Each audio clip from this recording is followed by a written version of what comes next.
नमस्कार। दूसरे गोत्र में विवाह क्यों किया जाता है, इसका शास्त्रोक्त और वैज्ञानिक कारण क्या है, इस संबंध में आज हम चर्चा करेंगे। प्राचीन समय में जब जो गांव का ज्योतिषी होता था वही गांव का वैद्य भी होता था। कुछ बीमारियां होती हैं जो जेनेटिकली ट्रांसफ़र होती हैं। जैसे अगर पिता को शुगर होती है तो बहुत अधिक संभावना इस बात की होती है कि बच्चे को भी शुगर हो, क्योंकि वो शुगर डीएनए में ट्रांसफ़र होकर आती है।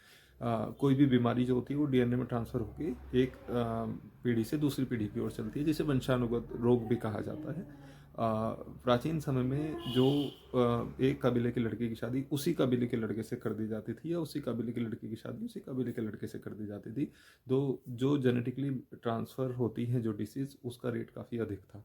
तो प्राचीन समय के ऋषियों ने, प्राचीन समय के ज्योतिषियों ने इस विषय को ध्यान में रखते हुए उन्होंने एक निर्णय लिया कि इस बार इस कबीले के विवाह की, इसके कबीले के लड़के की शादी हम दूसरे कबीले के लड़के से करेंगे और दूसरे कबीले के लड़के की शादी इस कबीले के लड़के से करेंगे। जो रिजल्ट परिणाम हुए वो ये हुए कि जो संतान उत्पन्न हुई वो इस बार स्वस्थ उत्पन्न हुई। तो साइंस की भाषा में जो डीएनए है वो प्रचलित भाषा में गोत्र है, क्योंकि दूसरे गोत्र में विवाह करने का अभिप्राय यह है कि हम दूसरे डीएनए में विवाह कर रहे हैं। तो साइंस की भाषा में जो डीएनए है प्रचलित भाषा में गोत्र है।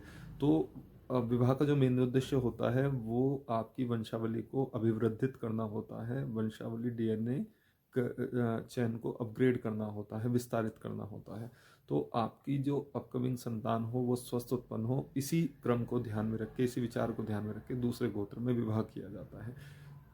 इसी प्रकार की ज्योतिष और विज्ञान सम्मत, ज्योतिष सम्मत और वास्तु सम्मत जानकारी के लिए आप हमारे चैनल को सब्सक्राइब कीजिए। और जो व्यक्ति ज्योतिष संबंधित या वास्तु संबंधित कंसल्टेशन लेना चाहते हैं, स्क्रीन पे जो नंबर है उन पे आप संपर्क करके ज्योतिष एवं वास्तु की कंसल्टेशन ले सकते हैं। बस इतना ध्यान रखें, सभी कंसल्टेशंस पेड होती हैं। धन्यवाद।